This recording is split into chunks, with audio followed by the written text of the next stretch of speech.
within the many PACs hosted forums and debates. As a result, voters east of the industrial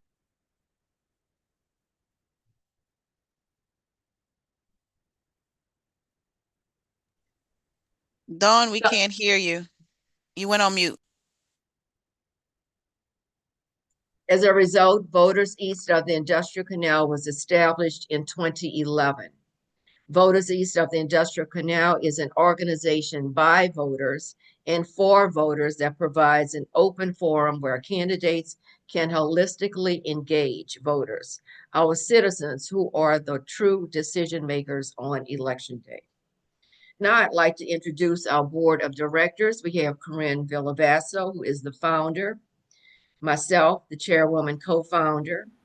We have Marcia McWilliams, vice chairwoman, co-founder. Marcia. Good evening, candidates, and thank you all for joining our forum. Thank you very much. We have Mr. Ed Bluen, our parliamentarian and co-founder. He's also our timekeeper for tonight. Good evening. Okay, also, I would like to introduce our active committee members. We have Shawan Bernard. Good evening and welcome, candidates. And we have Miss Tina Haynes. Hello, candidates. Thank you and welcome. Okay. So I want to welcome you to our fourth evening of our 2025 series of Voters East of the Industrial Canal Municipal Candidates Forum. Tonight's questions were solicited and submitted by voters who reside east of the Industrial Canal. At this time, I would like to introduce our moderator for the evening for this evening's council member at large candidates forum, and that would be Attorney Monique Harden. Thank you, Chair Abear, for the organizing and putting this all together. My name is Monique Harden. I will be the moderator for tonight's session. I want to just give a warm greeting to all of the candidates for the council at large position, as well as people who are tuning in online to this forum. I am a resident of New Orleans, grew up in New Orleans. I'm a lawyer working on environmental health and safety here in communities here in New Orleans, other parts of the country and abroad. It's my pleasure to be with you tonight. So about this forum, it should not be confused as a political debate. This is a way for us to get to know you, your positions, your accomplishments. This forum is designed for you as candidates to speak solely about your platform, your vision, your qualifications, and your record. Your responses should focus on what you plan to do, what you have done, and how you intend to lead, not a focus on your opponent's record or their abilities or their actions. We're going to begin this evening's introduction of the candidates for the at-large city council member in alphabetical order. As I call your name, please provide your full name, your profession, number of years in your profession, and the position you are seeking. Then tell us about your strengths, your weaknesses, skill sets, and how you believe they all qualify you to effectively serve as at-large council member for the city of New Orleans. We're going to start with candidate Delisha Boyd. Thank you. Good evening, everyone. I'm State Representative Delisha Boyd. First, thank you guys so much for having this forum tonight. I'm very excited about it. I initially ran for my seat about a little over 3 years ago. In that time, I made some commitment to New Orleanians all around, that I would hit the ground running, that I would bring back meaningful legislation, and that I would fight tirelessly and fearlessly for the citizens of New Orleans. I've done that. In 5 months, I was awarded Rising Star of the Democratic Party. Within 12 months, I was elected as your first vice chair of our Legislative Black Caucus. I've had over 23 bills signed into law under 2 different administrations at that, and I've co-authored another 60 bills. I've traveled throughout our city with groups and organizations from all over, churches from all over, as well as our schools, from colleges to elementary, even some special childhood education schools. And the concerns are the same. They're concerned about our infrastructure. They want to be able to drive up the street and not hit a pothole. They're concerned about City Hall being more business friendly. My business background will help us to bring that to fruition. They're concerned about education, pouring into our teachers, those who are responsible for educating tomorrow's leaders and doctors and lawyers. They're concerned about public safety still. We've seen some decrease, especially in New Orleans East with the highest rate of decrease, but they're still concerned about public safety and being able to just go pump gas, simple things like that.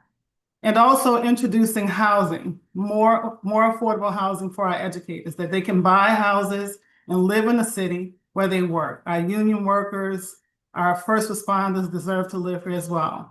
I'm number 28 on the ballot. I look forward to your questions. Again, I'm State Representative Delisha Boyd. Thank you. Candidate Matthew Matt Hill. Hi, Matthew Hill here. Matt. Because we got two Matts in the race today, so we'll differentiate between Matt and Matthew. My name's Matt Hill. I actually wasn't born here in the United States. I was born in El Salvador as the Civil War broke out, and I was adopted here to New Orleans. My mother grew up on Bassett Street in Gentilly, and this city and this country gave me opportunities that few people have. And here in New Orleans, we don't have enough opportunities for a multitude of reasons. And it's time to start building those opportunities through private-public partnerships, through how we handle the government business from day to day, how we handle our money, and how we handle our neighborhoods. One of the things I feel that the New Orleans East is suffering from is economic collapse. I think everybody understands that it's economic collapse. However, how do you rebuild it? What I see, Almonaster. Most people can look at Almonaster and they see nothing but tires and overgrowth. I see a future. I see an industrial park that stretches the whole span. I see lights that work. I see street that is paved nicely, and I see truck routes. I see gas stations, and I see business. And behind that, I see home ownership. I see a community forming, because that's what we need out here in the East, is a community, some grocery stores, and an economy that works for you. Thank you. Thank you. And candidate Matthew Willard. Well, thank you so much for having me, and good evening, everybody. My name is Matthew Willard. I grew up in Gentilly in a union household. My mother is a retired public school teacher. My father is a small business owner providing contracting and painting services. I was elected to the legislature in 2019. I've represented Gentilly, areas around Bayou St. John, parts of Mid-City, lakefront neighborhoods, and I have a couple of precincts in New Orleans East, the Amelia Neighborhood Association. During my time in the legislature, I was elected vice chair of the House Democratic Caucus in 2022. And then in 2023, all of my colleagues of the Democratic Caucus voted for me to be the chairperson of that caucus. I've passed 37 bills directly addressing issues that everybody in the city of New Orleans face. I increased transparency when I passed legislation to put an end to estimated water bills from Sewage and Water Board. I've addressed the homeowners insurance crisis by passing the only legislation that will guarantee you a reduction in your homeowner's premium. And I've passed legislation with NOPD to address their staffing crisis. We all know what the issues in the city of New Orleans are. I'm running for a council member at large to clean up the city, literally. I'm running to make sure that City Hall works for everybody who calls New Orleans home. And I'm running to make sure that our city's budget is a true reflection of the needs of the city and the people who live in the city of New Orleans. I hope to gain your support during this campaign. My name is Matthew Willard. Thank you.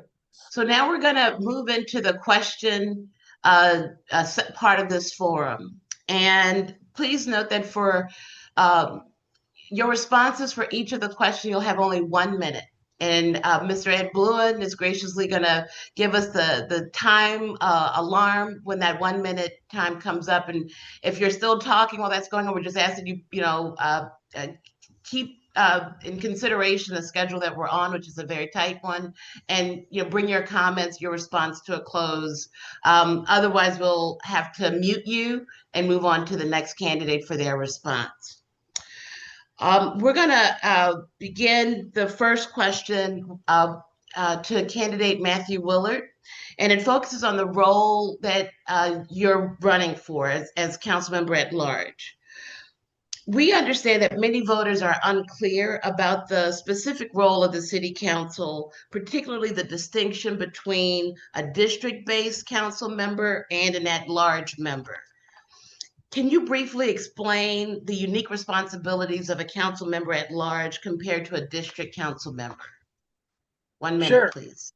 Sure. So council members at large have one vote, just like a district council member. The way I would approach the position is to make sure that all of our neighborhoods in the city of New Orleans feel like they have two council members. I run my legislative office. I'm very boots on the ground. I'm very hands-on. I go to my neighborhood association meetings because if I'm going to represent you, I have to know what issues you're experiencing. So I would do the same. I would work with the district council members to figure out what their priorities are, what they need help with, but I would also make sure that I'm active in all parts of the city of New Orleans so that we can address all the neighborhood association and neighborhood issues that we have, because issues do vary from one part of the city to the next. Thank you. Candidate Delisha Boyd. Let me know if you need me to repeat the question. I'm happy to do that. I was jotting it down. Thank you so much for that, Monique. Yeah, the council at large seat is a lot like policy. We can create policy to help constituents out in our city. We look at also fine tuning the budget with the Board of Liquidation. I'm looking to do just that. Exactly what I did at the state legislature, walk in, create policy and legislation that other people may be afraid to do, to put our city back where we should be, one of the richest cities in the state. Thank you. Candidate Matt Hill. Yes. The at-large seat bounces between vice president and president of the city council. And I don't think the at-large seat has been utilized the way it's supposed to be. It is a leadership position. It helps bring direction to where we want the city to go. Because right now, as far as I'm concerned, for the past 30 years, we have had council members going in all kinds of directions. We have never had a system that says, hey, we are going to work on the economy. We are going to work on the operations, okay? And until then, till those are done, we're not moving. We will deal with ancillary things, but I'm giving direction to where the city is going to go. Thank you.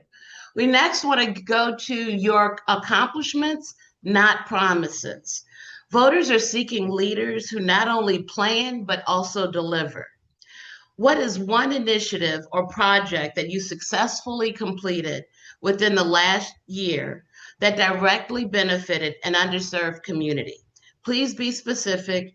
No in-progress items, please. And you have 1 minute, and we're going to start with candidate Delisha Boyd. Thank you so much for that. I had a constituent call me during the 2024 session regarding the insurance crisis with Louisiana citizens. Most people were forced into Louisiana citizens after Ida because we had so many companies that left the state, and also people were just dropped. Louisiana citizens was the only carrier that forces people to carry content coverage. In our most vulnerable areas with people fighting to save their homes, every dollar counts. My conversation with Tim Temple, he said, it's $200 or $300. How is that going to matter to anyone? Well, that's groceries for someone. That's someone's part of their utility bill. So it matters a lot to the people in my community. We were able to successfully pass that bill. It went into law August 1st of last year. Thank you. Next, the question goes to candidate Matt Hill. I'm actually a restaurateur. I'm in the public space. I mean, in the private space. I don't get to deal with any legislation yet, but I am a Freemason, and we spend our time going out into the community and helping people who need help in very specific ways. We have several different programs, but the program that I would like to talk about is the Second Harvest Food Bank program that we work with. We go in every 3 weeks and we bag beans. Nothing big, nothing flashy, but it makes a difference for people that are hungry. Thank you. Thank you. Candidate Matthew Willard. Last week, I helped the city with sandbagging efforts when we saw a storm threatening us. Last year, I worked with Senator Kirk Talbot to pass legislation that suspended the 10% tax on citizens' policyholders. So because of that legislation, everybody who has Louisiana citizens experienced a reduction in their homeowners premiums. And this year I passed legislation to make sure that our kids that are graduating high school are aware of scholarship and grant opportunities. So kids who thought that they could not go to college because of funding issues may actually be able to receive money to attend college. Thank you. Next topic we're going to focus on is equitable investment in New Orleans East. New Orleans East continues to face a lack of equitable investment.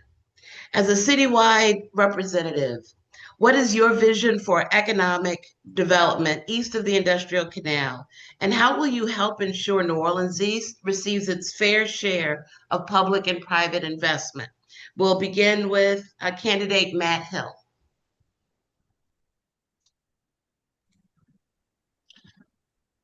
We have to get the East economy moving, or else the rest of the city is going to be stuck with hanging on to the tourism bandwagon as long as it can. What I see in the East is light industrial. I see transportation. We have 6 major railways here in New Orleans. There's only 3 or 4 cities that have that resource.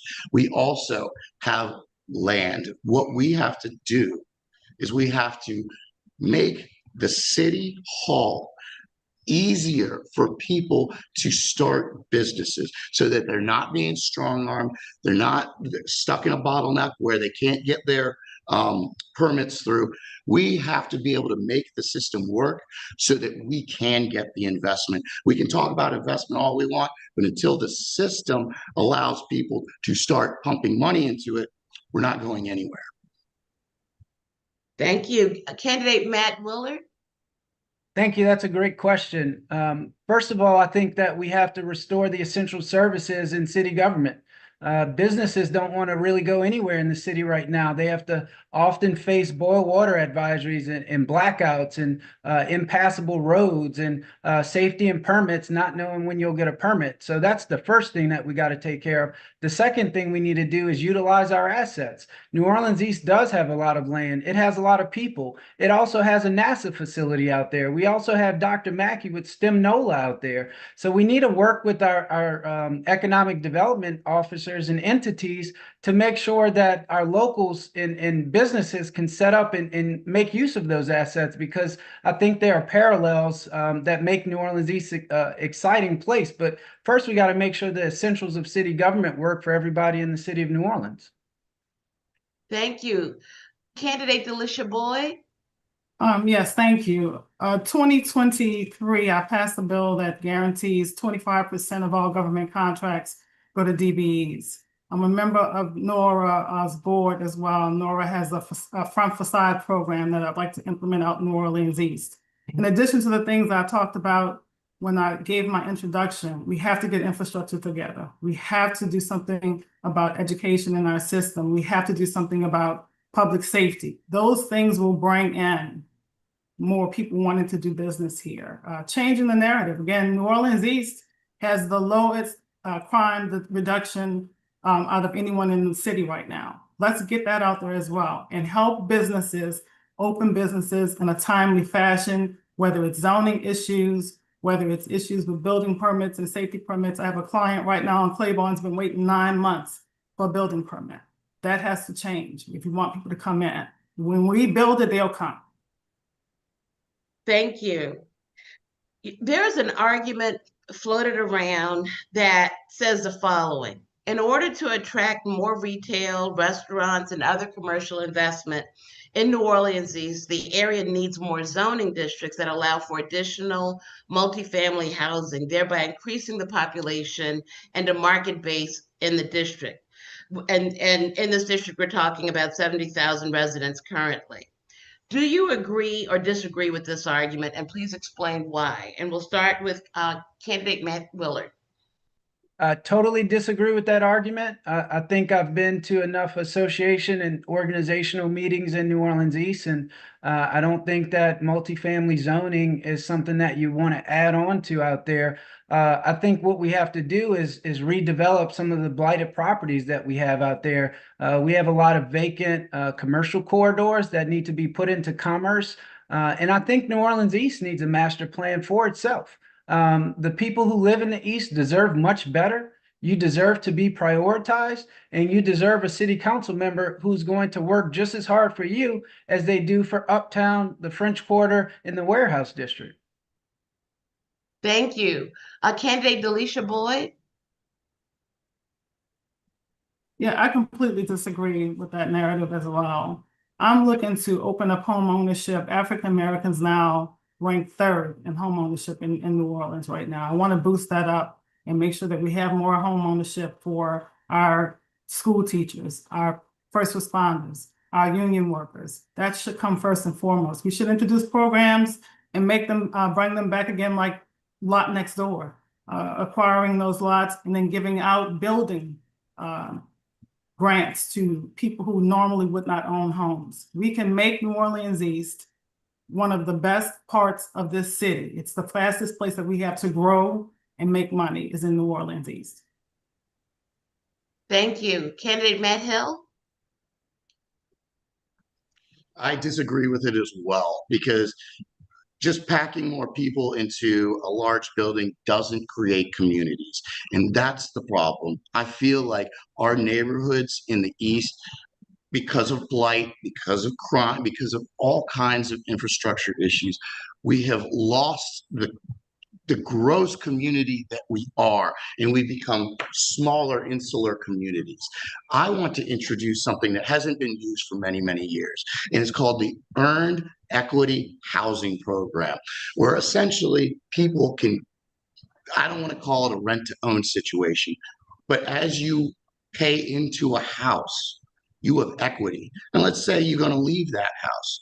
When you leave, you will have equity in that house, and you will be able to start putting down payment on your next house.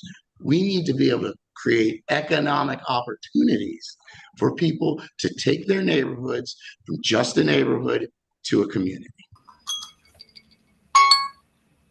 Thank you. You got in under the time, just by a whisker. I need to announce at this time that the live poll is now open, and it will close after the evening forums, because right after this we'll have the other council at large district forum. When both forums end, have the poll will be closed then.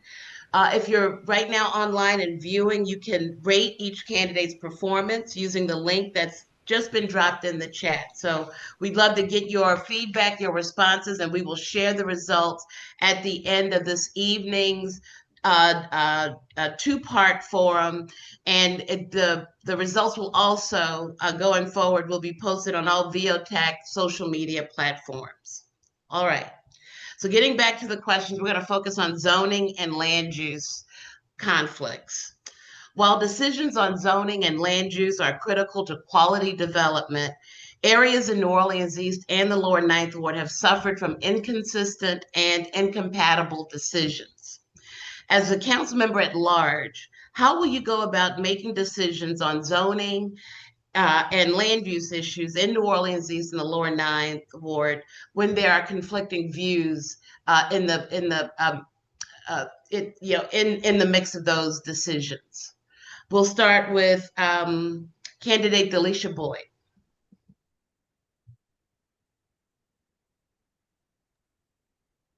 Yeah, so definitely we have zoning issues with City Hall. That has to be corrected immediately. The things that we're conflicting about, you have to get input from the community on what's needed and what's wanted. You guys recently had a situation out in New Orleans East near Lake Forest Estates. We have to follow what the community wants with land as well, making better decisions, also making land available for people to build their dream homes. That has to become something that comes into play immediately, where teachers, again, can live in the city, where union workers can live in the city. So the zoning issues that we have can be handled fairly easily. And sometimes we have to break the mode of saying this is the way things have always been done because it's not working clearly, and make some tough decisions on who is going to be in City Hall, making those decisions for the consumers and the businesses in New Orleans. Thank you. Candidate Matt Hill? Okay, I want to take Frenchman Street so that I can give you guys a sense of what I'm talking about. This city tends to use zoning overlays left and right that aren't compatible with what the zoning district is, but they overlay them to try to make something work. However, you run into runaway conflict, and we can see what happened with Frenchman Street, with Vaso and Sidney Torres and the Matwanis. We keep relying on patchwork solutions to deal with zoning. We need to also go into that office and we need to see what the bottlenecks are. Why are things taking so long? Why are decisions being made the way that they are? Because until we get the departments working correctly, I can make whatever decisions I want, but they're never going to get executed. Thank you. Candidate Matt Willard? Yeah, I think the zoning issues across the city are going to vary neighborhood to neighborhood. The way I would approach zoning issues is first I would work with the district council member. So I would work with whomever your next District E council member is to see what they prefer. Do they support this? Do they oppose this? But I would also do my own research, and I would also meet with voters east of the Industrial Canal and the New Orleans East Business Alliance and all of your organizations and neighborhood associations to get your understanding as well. I would not make decisions in a silo. I would provide some deference to the district council member, but I would also do my own research and meet with community and business leaders in that affected area. Thank you. The Neighborhood Participation Program, also referred to as the NPP, was established to ensure community engagement on proposed projects and developments. As council member at large, would you be in favor of bypassing or setting limits on the Neighborhood Participation Program? Is that We'll for start me? with council member Delisha Boyd. No, I don't want to bypass it.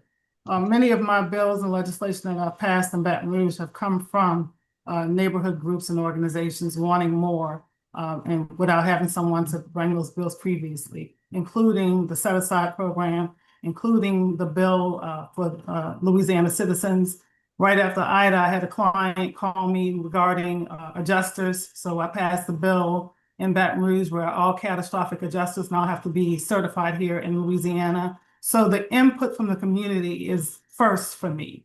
That information and making the city work for those who live in New Orleans East is very important. Thank you. Candidate Hill? I am never, ever, ever going to stop anybody from having input. No, I'm not interested in bypassing them. No, I'm not interested in overruling them. We need the community input, and that is a very good avenue for people to say what they want, what they need, and there's no reason to circumvent that in any way, shape, or form. Thank you. Candidate Willard? Absolutely not. Right now, New Orleans is having a problem keeping people here in the city of New Orleans. I certainly don't think that we want to neglect the feedback from the neighborhoods, from the community. So I think you have an imperative role to play in city government, and I think you need to share your voice with all leaders and decision makers. So absolutely not. I actually would go above and beyond to make sure that your voices are heard and are weighed in during any decisions that are made. Thank you. Next, we want to focus in on the problem of slumlords and neglected rental properties. Many apartment complexes like the Willows have become centers of violent crime and abject neglect. What tools or policies would you use to hold landlords accountable for maintaining safe, habitable housing and prevent slum conditions in New Orleans East and across the city? We'll start with candidate Matt Willard. Well, thank you. That's a good question. And I was happy to support the legislation from a couple of years ago that Councilmember Moreno and Representative Hughes passed to pull property tax exemptions from such properties. And so I would certainly take that approach as a council member. We should not be providing any type of incentive to a slumlord.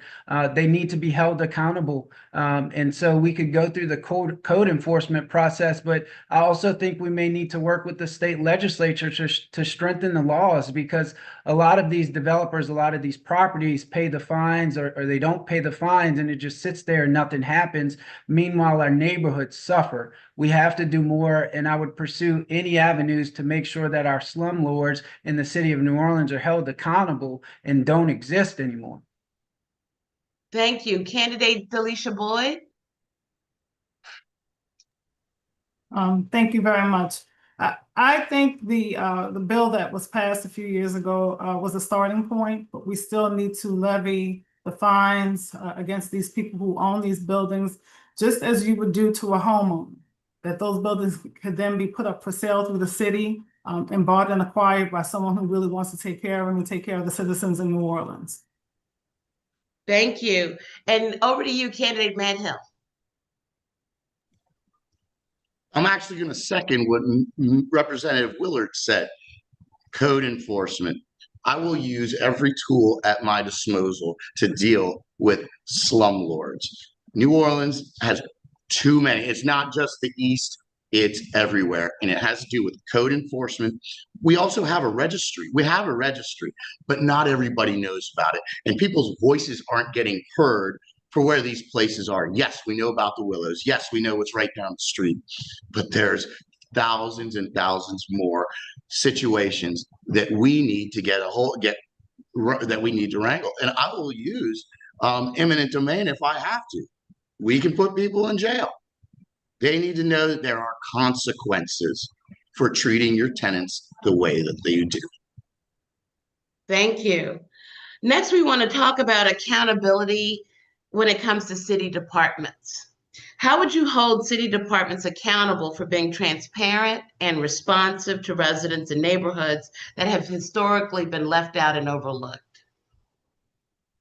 We'll start with candidate Boyd, please. Thank you. Great question. I passed a bill that creates transparency with RTA. We rebuilt the board, made some changes with the people who work there. I think we should implement that same process in some of the departments that are in City Hall. We want transparency. We want people to be held accountable. We want to get away from this is just the way that business is done in New Orleans. We can accomplish that by making hard decisions like running a bill like I ran in the state legislature to rebuild our RTA board and make sure that our constituents have transparency. We know what's going on, why it's going on, and we have input into what's going on with it. Thank you. Candidate Matt Hill. So I've spent my professional life turning around failing organizations. And I need everybody to understand every single one of our departments is failing. And what needs to happen, the workers really want to do a good job, but they don't necessarily have the tools, the resources, the time. I mean, consider the economic development department has one person. It's got one person. Okay. We need to go in and talk to each worker and find out what is needed in each department. I already have a sense of where our bottlenecks are. I really know what the questions to ask and how we're going to turn this around. But it takes boots on the ground at every department, making sure that the frontline workers' voices are heard. Thank you. Candidate Matt Willard. Yeah, while the city council would not have direct management responsibility over those departments, you do have power of the purse. And if a department is getting money but not utilizing those resources to serve the people of New Orleans, that's a problem. And they have to come before the city council and justify that.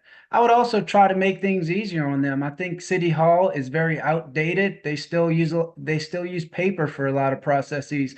I think there are opportunities to improve efficiency and effectiveness, even using publicly accessible dashboards so that the public can actually see what's going on. One of the issues that was revealed during the Super Bowl is that we have departments who just don't communicate with each other, and that causes time, money, and neglect in our neighborhoods. So better communication, fiscal responsibility through power of the purse, and improving software and other tools that could make them better at their jobs. Thank you. We are now looking at the last question. If nothing else, you guys are effective with your answers and Efficient. keeping time. So I'm a witness to that. So let's go with the last question. We're going to focus on energy, the regulation, and ratepayer relief. As you all know, the City Council regulates energy, yet residents pay among the highest electric bills in the nation. If elected, what is your plan for reducing energy bills and ensuring energy equity? And what steps do you think would be needed to make your plan a reality? We'll start with candidate Matt Hill. We created a monster when we let energy run itself the way it has. What I want, what I think is best for everybody in New Orleans is that we're going to go to the state and we're going to bring in other companies to compete for your business so that they are not the only giant on the block, that they are not just coming to us for A, B, or C, that they have to answer to not just you, but the other companies that are providing you your electricity. It's time to dump the old model. Thank you. Candidate Matt Willard. I mean, I think one of the big issues that we experience in New Orleans, we have a lot of old homes and commercial properties, and they're just not energy efficient. So one thing that I would definitely explore is trying to set up a pot of money to help homeowners make renovations to their property so that, you know, air is not leaking from out of the windows and we can repair holes in roofs. I mean, that'll go a long way. But as far as the regulatory capability, I would make sure that I'm studied up on energy regulatory policies and make sure that anytime energy comes before the council and tries to put additional fees or costs onto ratepayers, that they can justify it, because I don't think the people of New Orleans should be paying for infrastructure improvements for a private utility. And so I think, you know, fierce accountability and making sure that we all understand, I certainly do, that I represent the people of New Orleans first. And so I would definitely be fierce as a regulator, but also look at ways to improve efficiency in our homes, energy efficiency. Thank you. Candidate Delisha Boyd. Thank you so much for that. Great question. This is an organization, as far as I'm concerned, that needs to be opened up to see what exactly is going on in it. I definitely support enforcing some transparency from Entergy, where we understand how they're functioning, where the people of New Orleans understand how they're functioning and what we can do to improve situations. I know they've implemented now the smart meters around the city that have helped some people. But the reality of it is that because it's the only company here right now, it's a bunch that's going on inside of Entergy that we just don't understand. And I think if we rebuilt their board and management situation where we know, have a open window to what's going on with energy, it'll be better for our citizens here. Thank you. Again, I want to thank each of you candidates for City Council at large for taking your time to come here and share your views, your positions, your records with us. We're very grateful for it, and I'm going to turn it over to our chair, Ms. Dawn Hebert. Thank you so much. And I want to thank you all again for joining us tonight. It's been very informational. Also, I want to thank our moderator, Attorney Monique Horton, for doing a fantastic job as usual. Thank you so much. So we're going to go right into our next City Council at Large candidate forum. Thank you so much. Thank you. Thank you. Okay. Yeah, and if y'all want to hang around, you can, you can go into the YouTube, or I can promote you to attendees, but look like everybody's jumping off now. But you can go and view on YouTube. So at the end, you can see the poll results. You Or said go onto YouTube? you can go into YouTube, or I can move you into the attendees. You can stay in the Zoom and I can move you over. You know what? I'll take that. That's fantastic. But in the YouTube is where you only can vote in the poll. Roger. Thank So you. you want to stay on YouTube, or you want to stay in the Zoom? I'm going to go with YouTube then. Okay. All right. Thank you. Okay. Alrighty. What about you, Representative I'm Boyd? gonna go jump on YouTube as well. Just thank you guys for everything tonight. This was a great forum. Thank you. Okay, thank you. Okay, we're gonna go ahead and do a quick mic check. I have City Council President JP Morrell is on the line, and I have Reverend Manning. There's two candidates that's here. I'm not sure. I think I know who CMF is, but I'm not 100% sure. And we're waiting for one other candidate to join, but we're going to go ahead and promote them to panelists. When you see panelists pop up, just please make sure that you accept to come into the space. Thank you.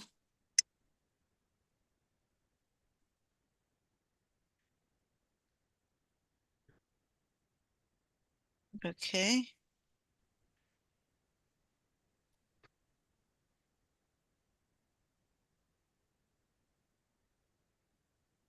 Good evening, Corinne. Did you check your text messages? Yes. I never received the. You didn't? No, ma'am. Okay. Okay. Okay. I'm resending them. Okay. I hope I sent it to the right email address. Oh Lord, that's not good. Yeah, it was at 5:27. Yeah. Yeah, I don't have anything. That's why I was. Oh, you know what? I sent it to Kiva at Kiva Landrum. A wrong email. Yeah. Okay. Landrum Kiva. Yeah. That's why I was like, I Okay. don't know what I'm doing. And if you Okay. give me 2 seconds, I'll print it once I get it. Okie dokie. You should have it now. I sent it to the wrong email. I'm sorry about that. Okay. Let me go back to see if we have. Hold on a second.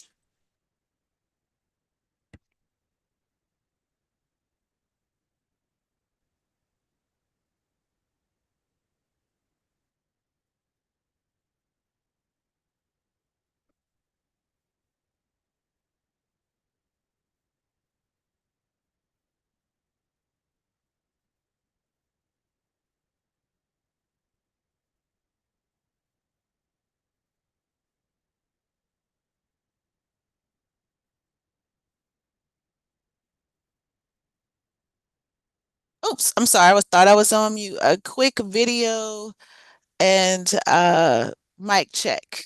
Um, Councilmember JP Morrell. I'm here. All right. I have Reverend Manny. I'm here. Okay, quick. Okay. Madam Chair, when you're ready to go over the rules, I will share my screen whenever you're ready. Just give me 1 minute because we are starting a few minutes early, and it's only fair that I reach out to Mr. Cutner one more time to see if he can make it, okay? Okay. Just want to be fair. Lord, yeah.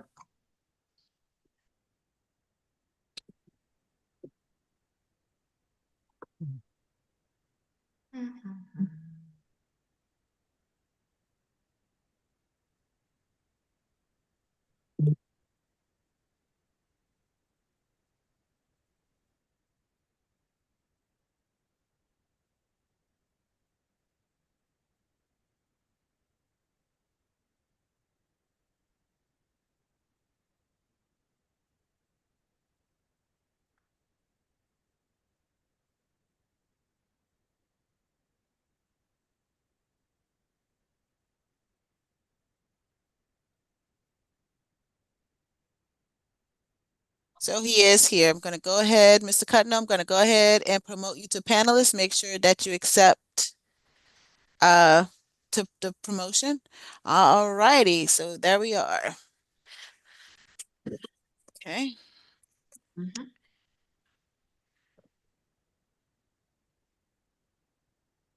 Mr. Cutnall, can you test your mic and your camera, please? Make sure it works, that you're connected.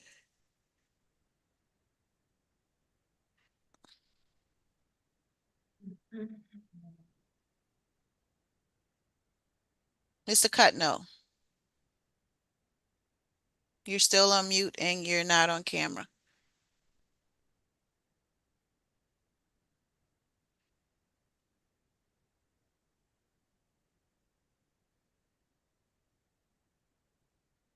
There you are. Okay. Can you come on camera?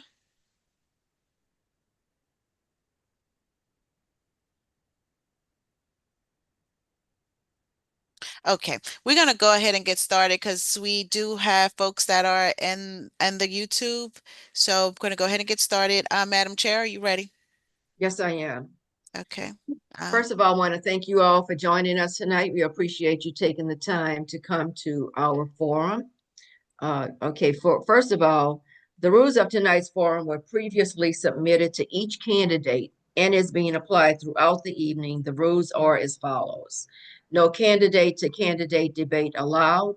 Maintain civil decorum at all times. Personal attacks and disruptions will result in being muted. Stay indoors in a quiet space. No driving, outdoors, or public venues. Silence all phones and stay on mute until called. No side conversations or phone use during the forum. You must be recognized by the moderator to speak. Only moderators may direct questions to candidates. 2 minutes for introductions, 1 minute per response. You'll hear a chime when time's up. No rebuttals will be permitted.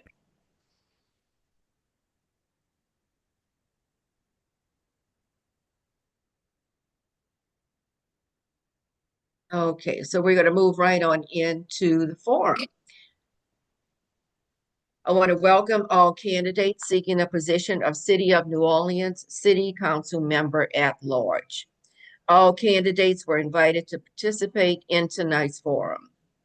Welcome everyone to the Voters East of the Industrial Canal Public Candidates Forum for the City of New Orleans City Council Member at Large. A group of concerned voters believe that their voices were not being heard. They also believe that their issues, concerns, and questions were not being addressed within the many PACs hosted forums and debates. As a result, Voters East of the Industrial Canal was established in 2011. Voters East of the Industrial Canal is an organization by voters and for voters that provides an open forum where candidates can holistically engage voters, our citizens who are the true decision makers on election day. Now I'd like to introduce our board of directors. We have Corinne Villavasso, the founder, myself, Dawn Hebert, chairwoman, co-founder, Marcia McWilliams, co-founder and vice chairwoman. Marcia. Good evening, candidates. Thank you all for joining the forum. We have Mr. Ed Bluen, our parliamentarian, and who will be our timekeeper.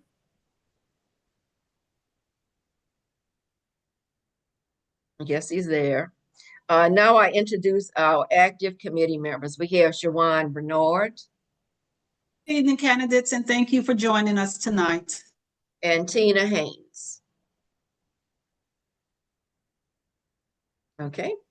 I want to welcome everyone to our fourth evening of our 2025 series of Voters East of the Industrial Canal Municipal Candidates Forums.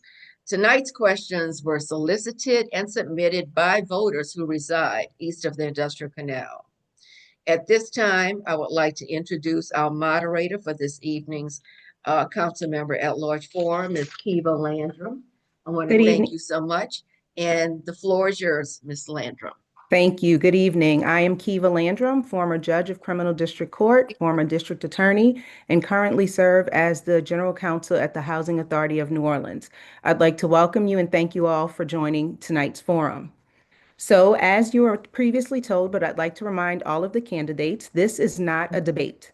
This forum is designed for candidates to speak solely to their own platform, vision, qualifications, and record.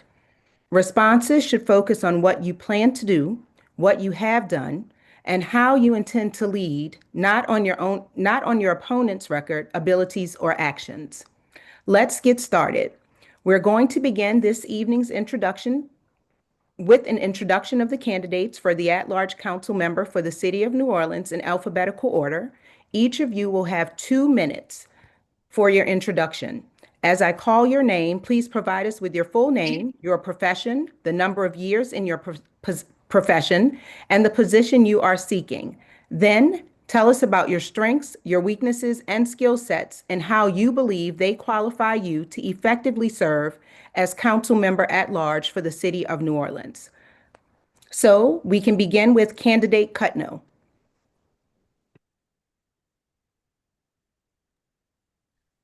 So, Mr. Cutno, we still cannot hear you.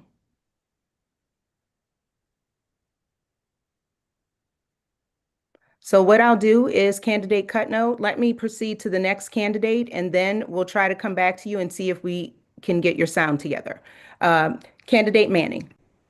Yes, good evening, everyone. My name is Reverend Gregory Manning. I am a pastor of Broadmoor Community Church.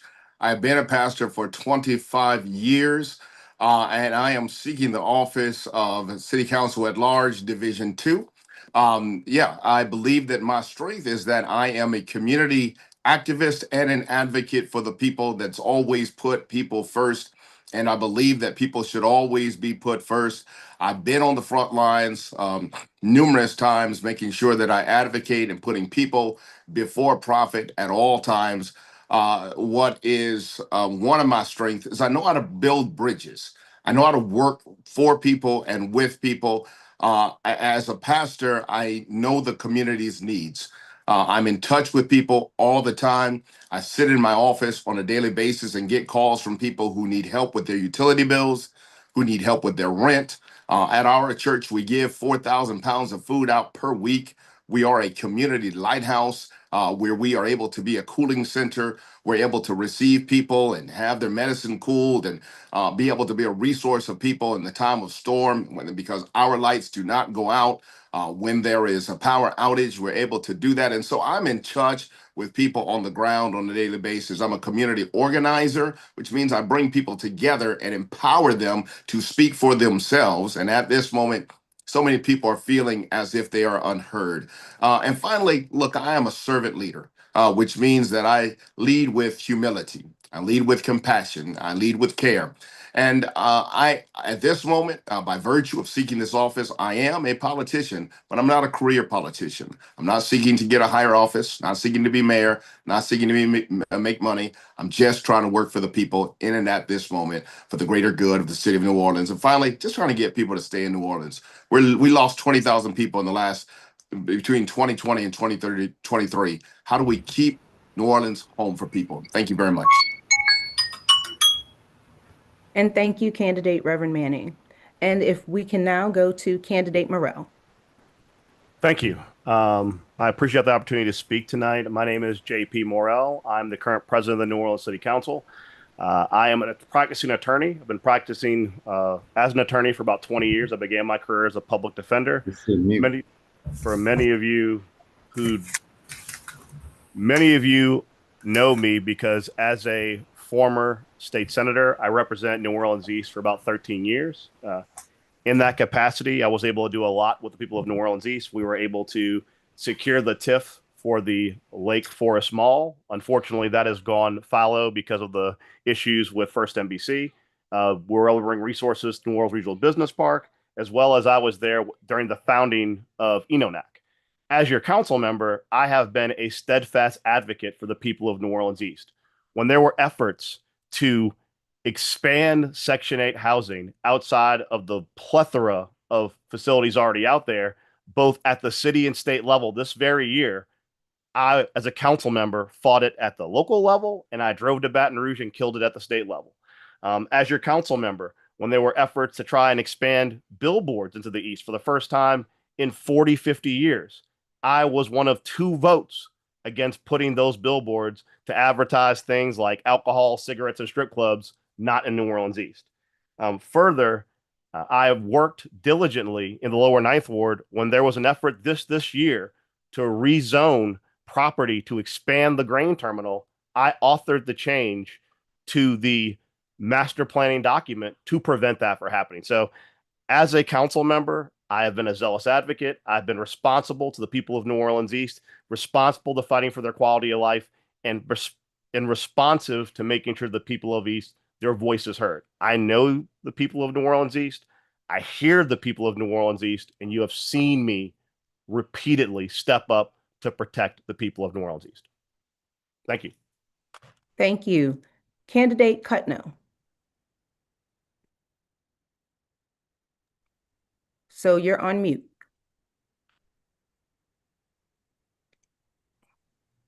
Okay, can you hear me now? We can hear you now. Thank you. Thank you. My name is Kenneth Cutno. I am running for the Council at Large, a Division II position, to bring proven leadership, to bring proven results to the city of New Orleans and to New Orleans East. I am a graduate of Southern University in political science. I also completed the LSU Law Enforcement Training Program Academy, and I know exactly what the need of the people is because I have been a public servant for over 30 years. I bring to you the opportunity to develop real economic opportunities in the city of New Orleans.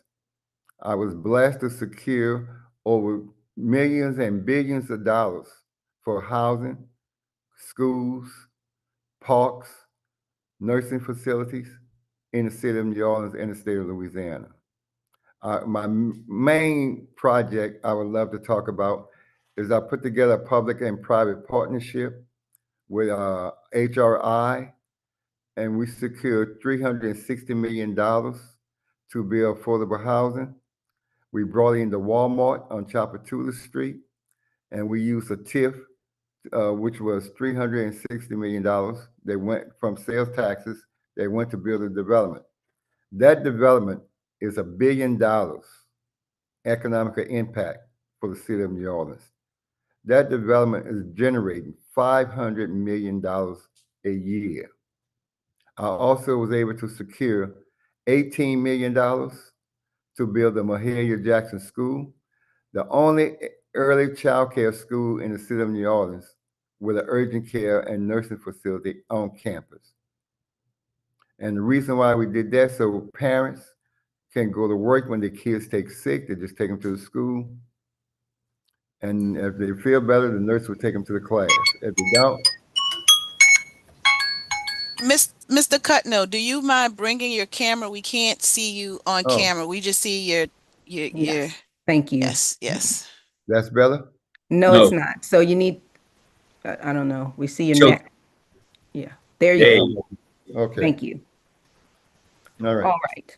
And so now we're going to get into, thank you, Candidate Cutno. We're going to get into the questions. I want to state up front that each person will have 1 minute to answer these questions, and I will remind you of that throughout the evening.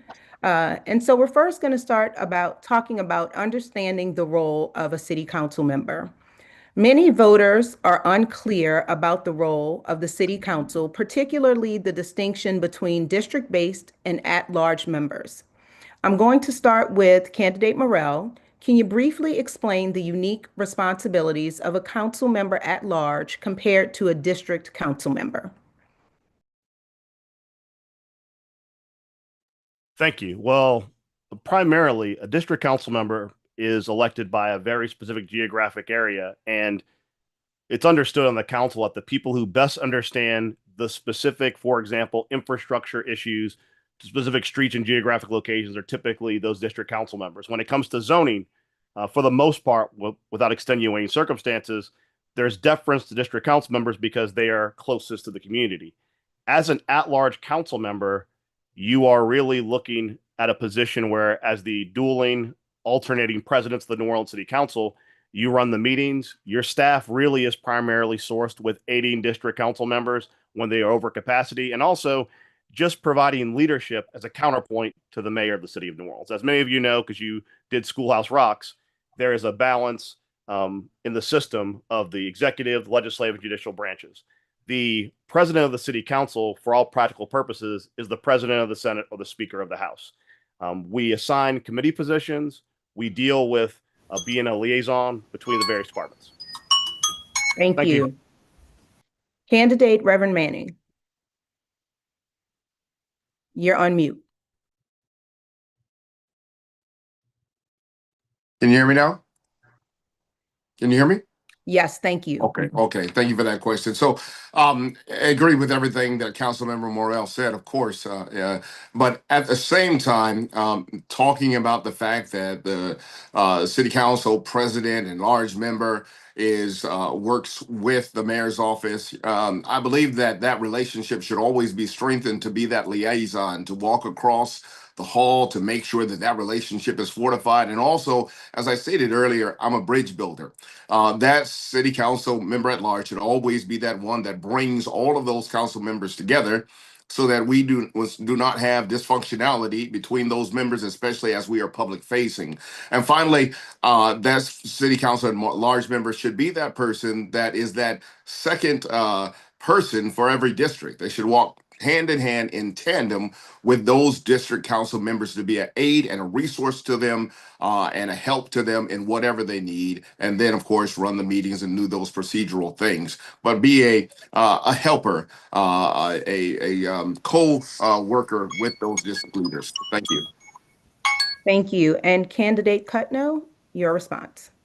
The city councilman at large, it should have the same duties as each and every district council member to represent all of the people.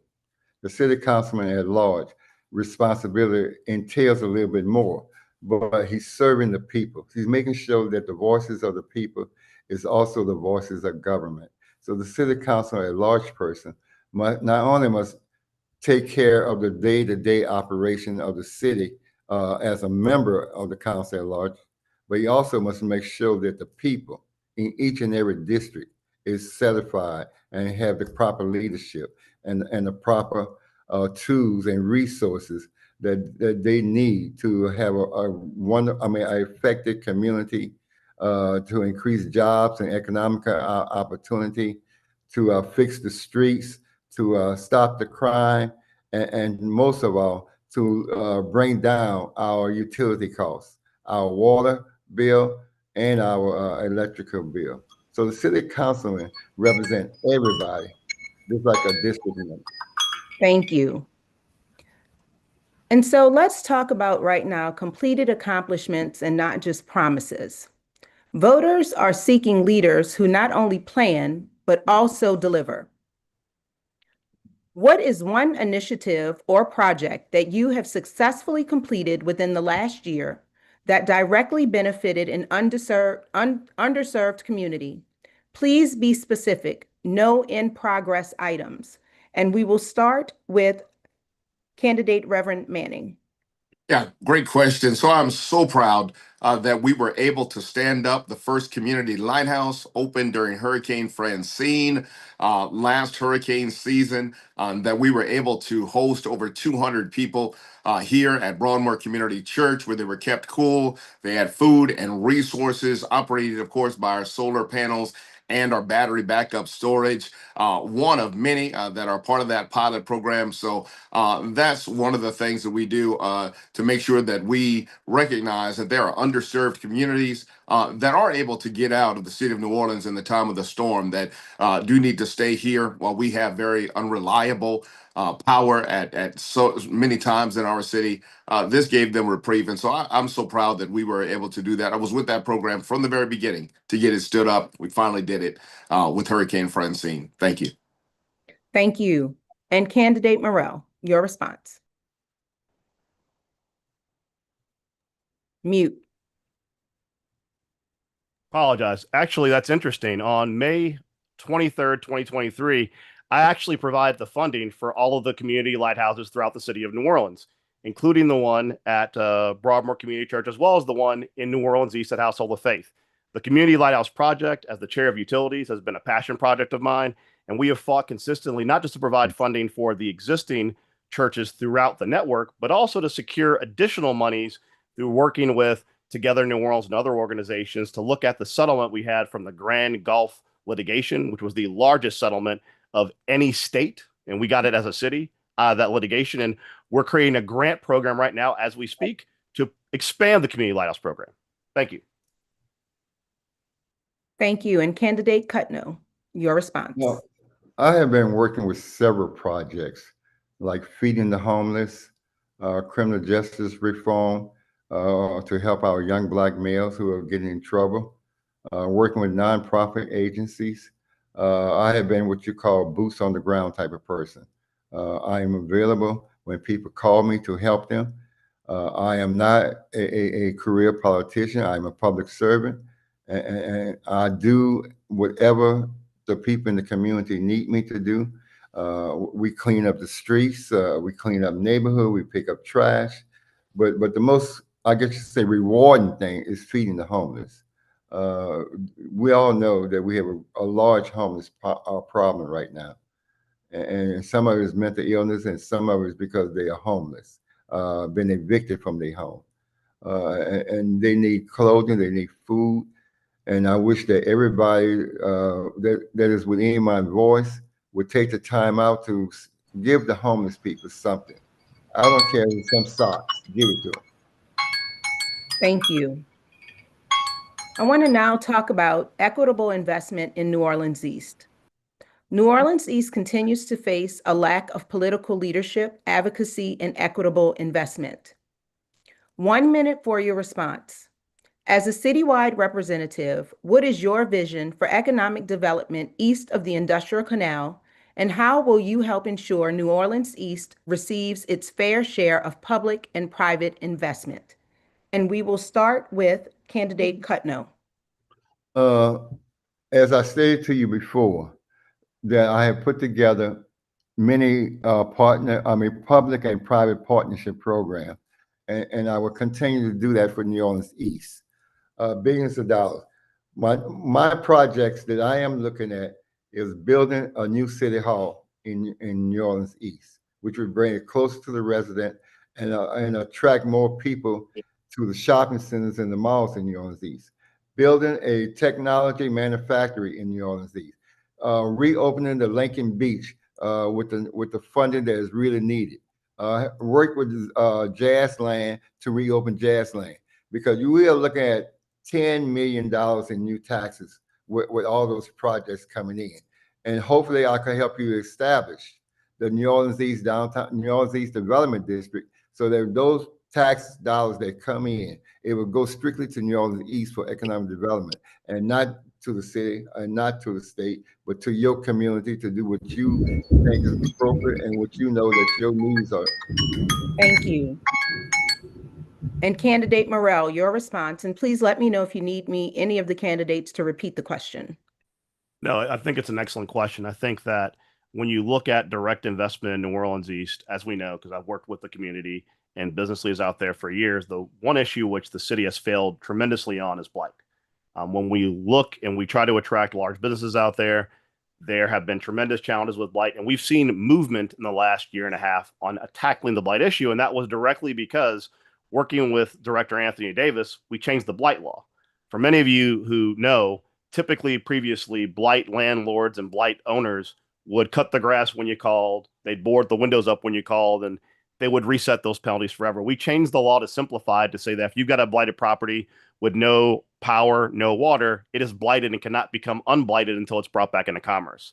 That has given tremendous impetus to Mr. Davis to go out there and truly tackle blight, because we do have to do direct investment. We have to listen to the community, do direct economic developments on geographic locations they know will work. But part of getting the attraction, part of locking down those things to get that grocery store is tackling the blight the city's ignored. Thank you. Candidate Manning. Thank you. Great question. And one of the things that we need to do is obviously get infrastructural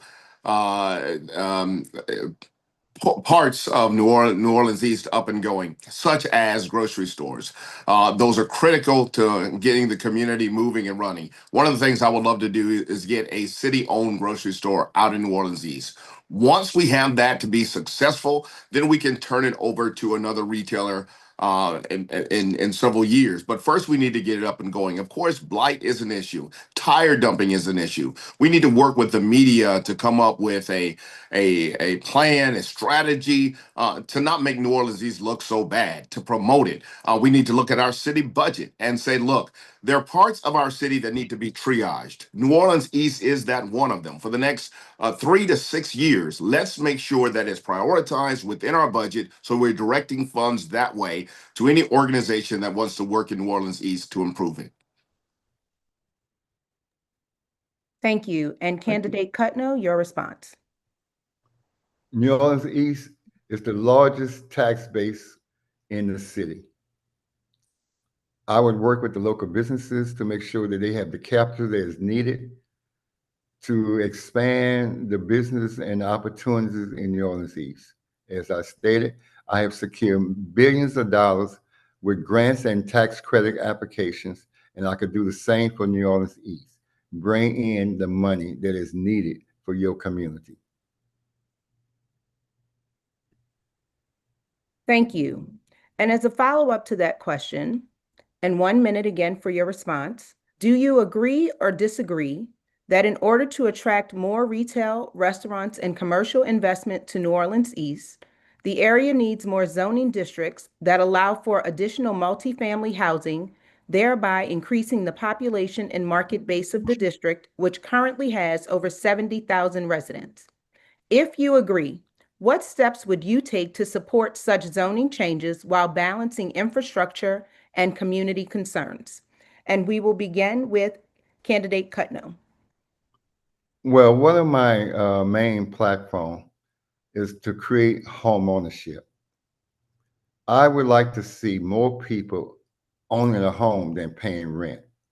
So my proposal is to create a home ownership program where we're going to give the residents $65,000 free grant money for down payment assistance, another free grant $5,000 for closing. Because I truly would like for everybody to be homeowners. And there's no reason for us not to be homeowners when the city of New Orleans is sitting on billions and billions of dollars that is not coming to the community, that is not coming to the people. We just give Entergy $100 million. Why we can't give the New Orleans East residents or any resident in the city of New Orleans the down payment to own a home? That will eliminate the apartment complex. That will eliminate the crime in the area. That will eliminate rundown landlord facilities. Because when you own your own home, you have a certain amount of pride. Thank you. And Candidate Reverend Manning, your response. And I'd ask that if you're not answering the question, if you will place yourself on mute, please. Excellent question. Look, I believe I totally disagree because of the fact that we need to promote home ownership. Home ownership allows people to build generational wealth. We know that it allows them to be the tax base of New Orleans. And as I stated up front, it keeps New Orleans as people's home here in New Orleans. So what we need to do is make sure that we promote development of affordable housing. What we need to do is make sure people can acquire the homes that are already there in New Orleans East, great, good homes. How do we incentivize people such as our first responders and be able to give them the resources they need to purchase homes in New Orleans East? There is a way to do that so that we can, number one, recruit people for our first responders, such as EMTs and officers and firefighters. We can give them loans that are 1 or 2% interest rates and get them to stay there in New Orleans East. So there is a way to do that. It's not by increasing multifamily housing. It's by making sure that we get some of this housing that's just there off the books and into people's hands. Thank you. Thank you. And Candidate Morell. I 100% disagree, and I have put my vote where my mouth is. I led the effort to prevent the City Planning Commission and others to expand affordable houses zoning in New Orleans East. New Orleans East has bared the brunt for generations, and I've lived here for generations, bared the brunt of low cost, shoddy, affordable housing. And it is incumbent upon the city of New Orleans, working with developers, to rehabilitate the existing housing and not create additional housing that will later become dilapidated and expand the problems the East already has. Further, I was the only person from the city of New Orleans to drive to Baton Rouge to oppose the mayor's bill that would have allowed multifamily housing anywhere in the city of New Orleans, regardless of zoning or placement, as long as it had state financing dollars. That would have devastated New Orleans East. They could have put a Section 8 house next to your house in the middle of your neighborhood. I pay attention to this issue. I listen to the East on this issue, and the East has spoken. We have enough. Rehabilitate what we have. Thank you. Thank you. And at this time, I'd like to make an announcement that the live poll is now open and will close after the forum ends. The live poll can be accessed on the YouTube channel in the chat. Viewers can now rate each candidate's performance using the link that has just been dropped in the chat. The poll results will be shared at the end of the forum and posted to the social media platform of Voters East of the Industrial Canal. Now let's shift gears a little bit with the next question. I want to discuss zoning and land use conflicts. While zoning is critical to quality development, areas like New Orleans East and the Lower Ninth Ward have suffered from inconsistent, incompatible land uses. Again, there's 1 minute to respond to this question. As council member at large, how would you navigate conflicts between citywide planning goals and a district council member's position on zoning or land use issues, especially when community concerns are involved? And do you think the city council should have the authority to bypass the Neighborhood Participation Program, the NPP, overriding community engagement? So there's 2 parts to that. And we will start with candidate Manning. You know, so often the community is not listened to. First and foremost, the community must be heard. And so I would not eliminate the neighborhood people being heard first and foremost. We also need to focus on what are the community health impacts. There are too many zoning changes that impact the community negatively, so that health impacts are felt, not only with trucks and semis going through, but projects that seem to go on endlessly. And that doesn't need to be the case. Again, it drives people out of the community, drives them out of the city of New Orleans, and we don't need that to happen. It creates negative environmental issues. That all has to be looked at. So I would take the lead from the District E council member, working in tandem with them, hearing their voice, most of all, hearing the voice of the community and their concerns, making sure that they're heard, and absolutely putting people above profit. That's what we need to do at this time before we consider any zoning changes and ultimately considering the health impacts. Thank you. Candidate Morrell, your response. Thank you. Here's the issue. As a district council member, you're supposed to have the position of the community. And as an at-large council person, by default, we're supposed to back that person. But let me be very clear. Just recently this year, as your at-large council person, I did the opposite. When there was an effort by the district council person of New Orleans East to expand Section 8 multifamily zoning, I led the charge for the council to vote 6-1 to overrule the district council member.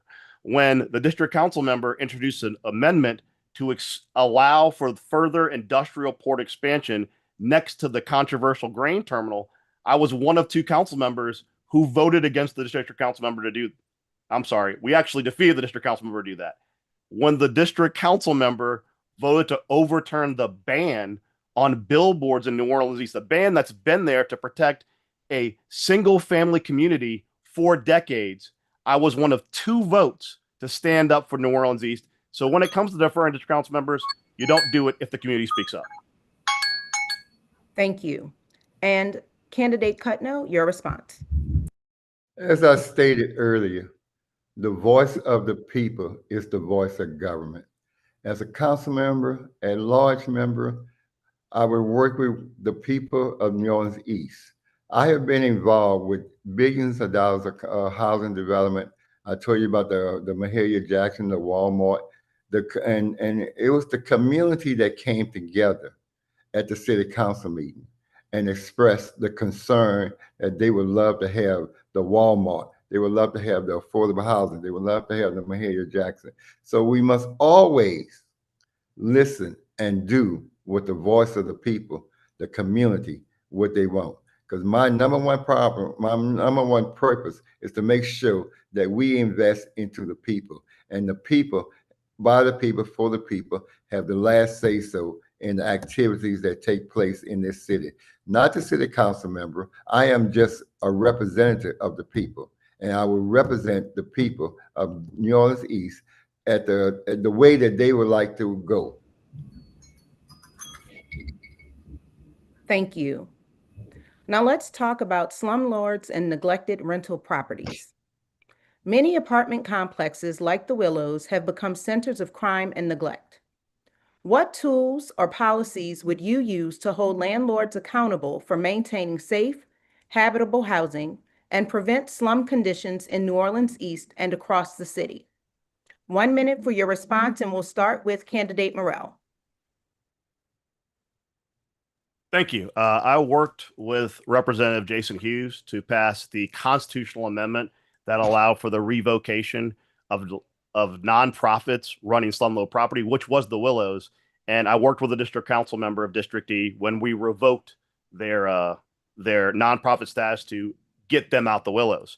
Further, I am the author of the Healthy Homes Ordinance, which is an ordinance that goes out, it requires all landlords to participate and keeps a registry of what properties we have in existence. Additionally, it further provides of anti-retaliatory language so that when someone complains, they can't be forced out of their unit, as well as we hired 30 new members of code enforcement, and those 30 new members have generated almost $650,000 in fines against hundreds of landlords already. So we do that. We also pay for the council funds legal aid for all people who are being evicted. So we are aware of slumlords, we're fighting slumlords, and we're doing everything possible to get them out of our community, especially these out-of-state large nonprofits running tremendous large slumlord properties in New Orleans East.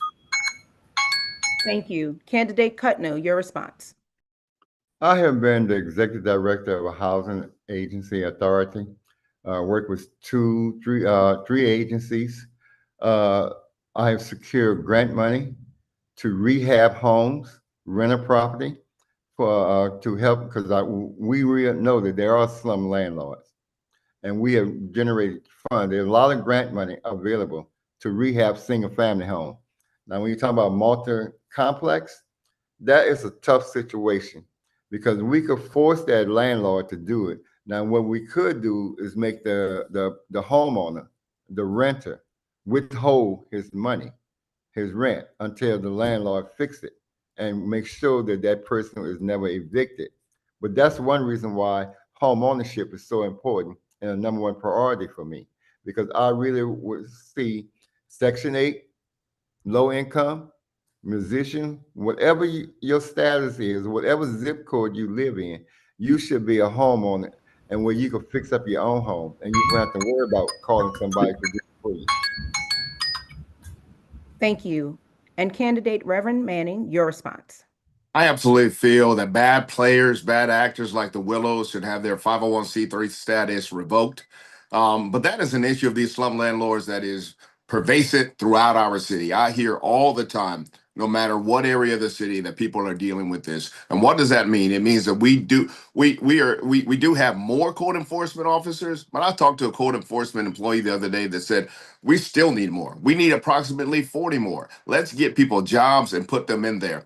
Healthy home ordinance is good, but it's not good if it is not absolutely enforced. We need to do a complete audit to make sure that where these homes are, that these slum landlords are, and what issues they're having, and make sure again that we are putting in place people that are going to check up on them and make sure that they are following the rules. And if they're not following the rules, then they can no longer be a landlord.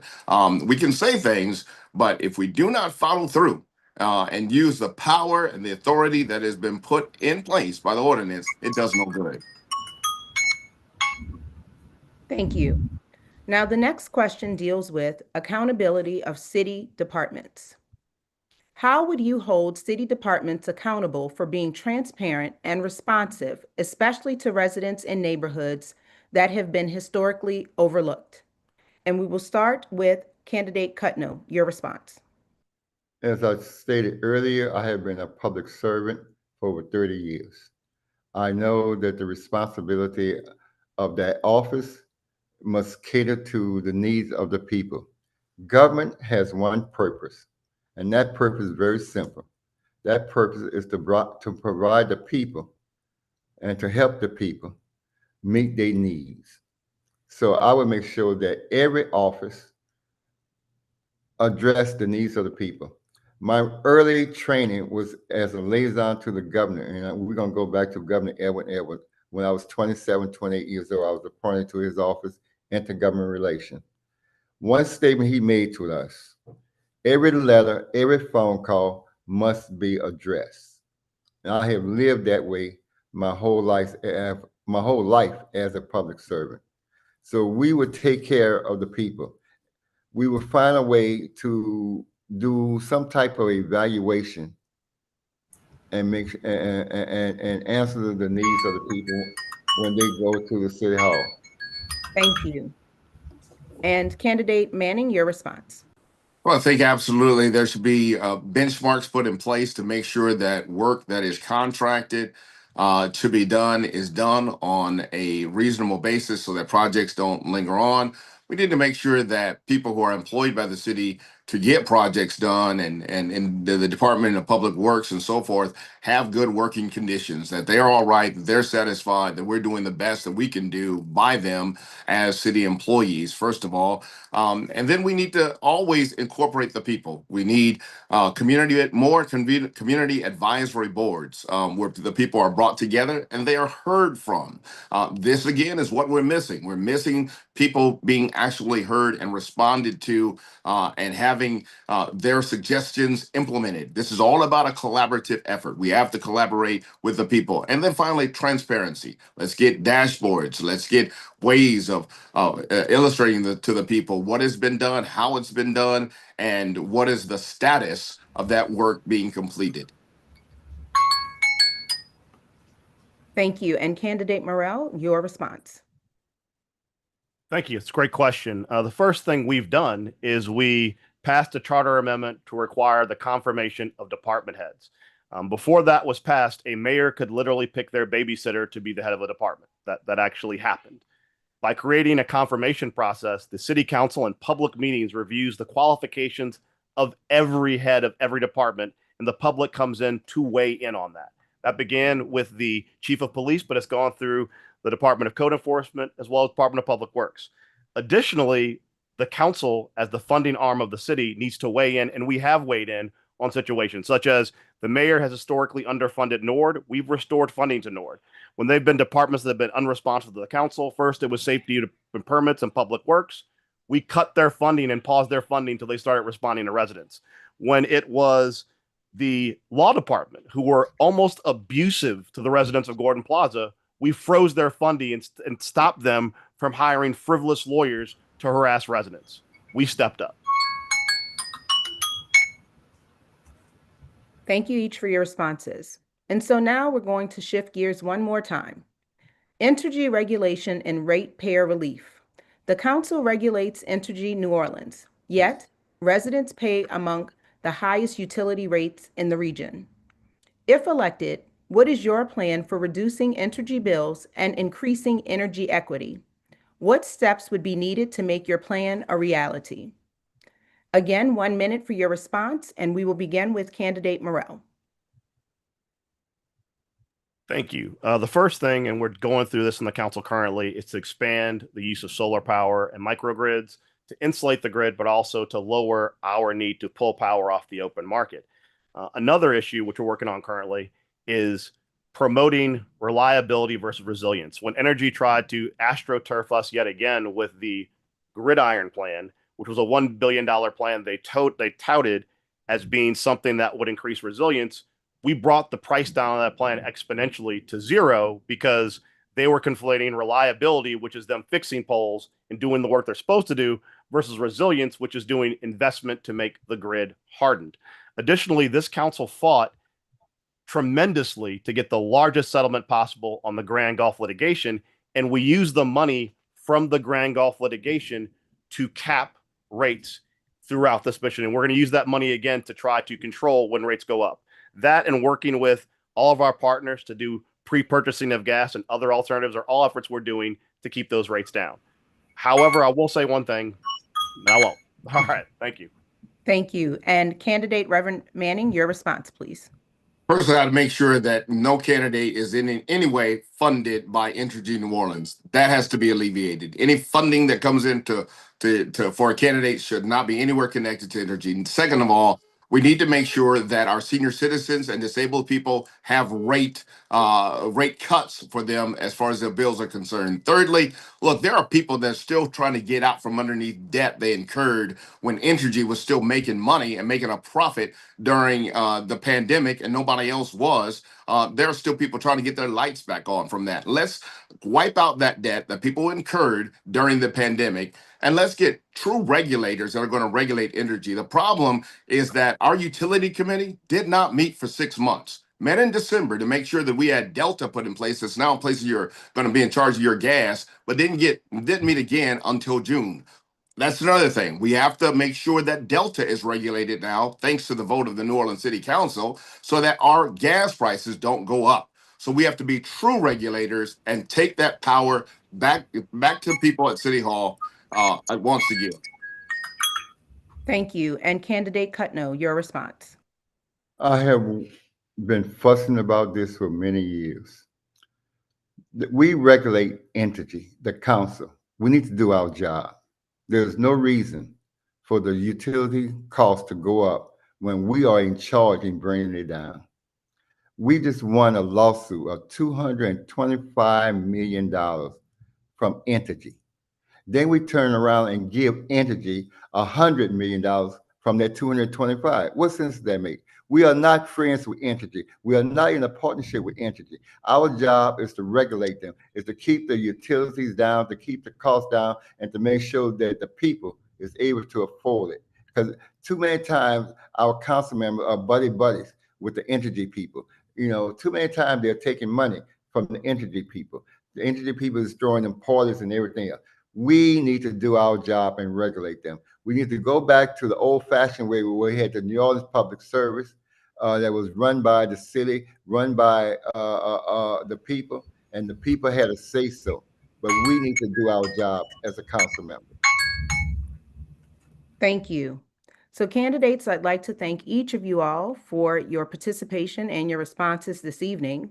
We are approaching the end of the scheduled time. So at this time, I'm going to turn it back over to Dawn with the voters east of the Industrial Canal.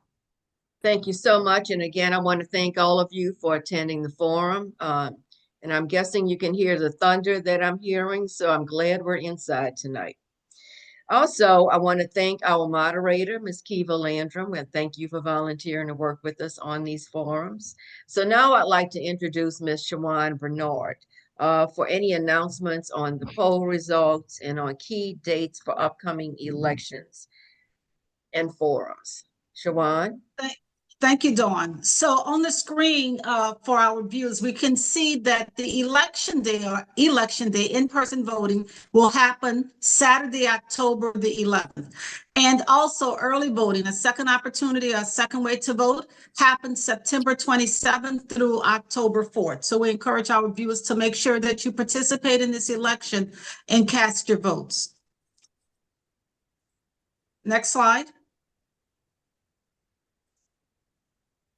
Some important dates to remember: if you have not registered to vote, paper ballots are still being accepted up until September 10th.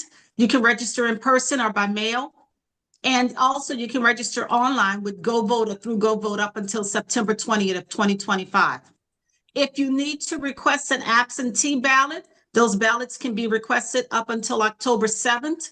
And also they need to be returned to the Register of Voters office by October 10th. Next slide.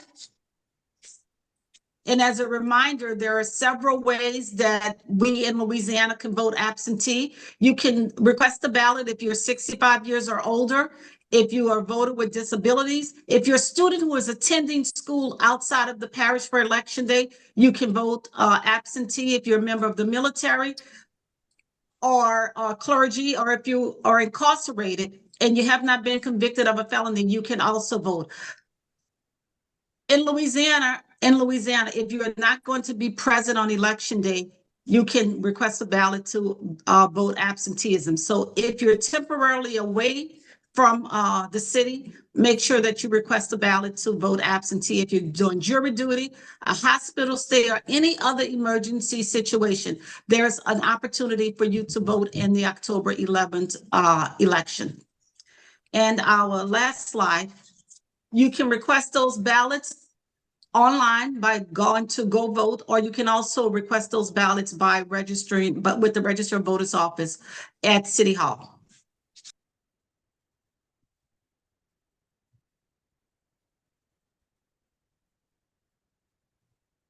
You're on mute, Shawan. Shawan, you're on mute. You talking.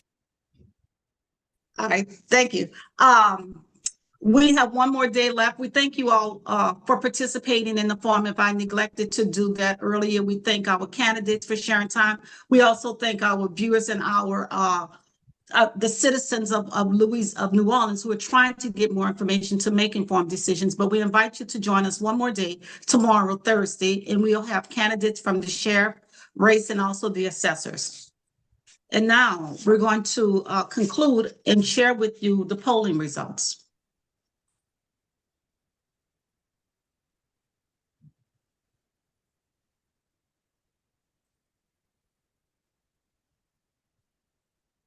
And as Corinne put those results on the screen, we will remind everyone that these polls are not scientific polls. These polls were completed by the attendees on YouTube who chose to participate. And while the results may not indicate everybody, it's people who decided to answer the questions. So the voters east of New Orleans Industrial Canal, the questions are, and I'll just share the questions for each graph or above the question. So I know people were taking pictures. We will produce these slides for you and make them available, and we'll share more information with that tomorrow. But the questions are above, and below we either have pie charts or bar graphs. And in this particular question, it tells the number of voters, the number of participants who chose to offer responses, and it's color coded, and you can, the color codes are down at the bottom for each candidate.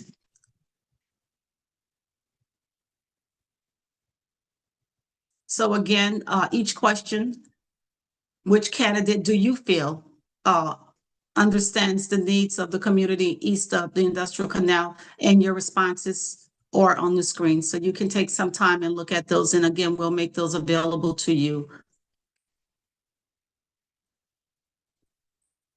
We also have created questions with the results produced as a bar graph. And in particular, the bar graph, again, it talks about questions.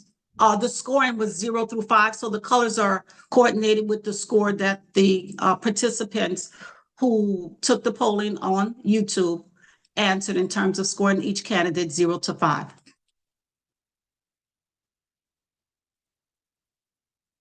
And again, we'll remind you that these are not scientific polls. These are results of people who chose to respond tonight through our YouTube polling.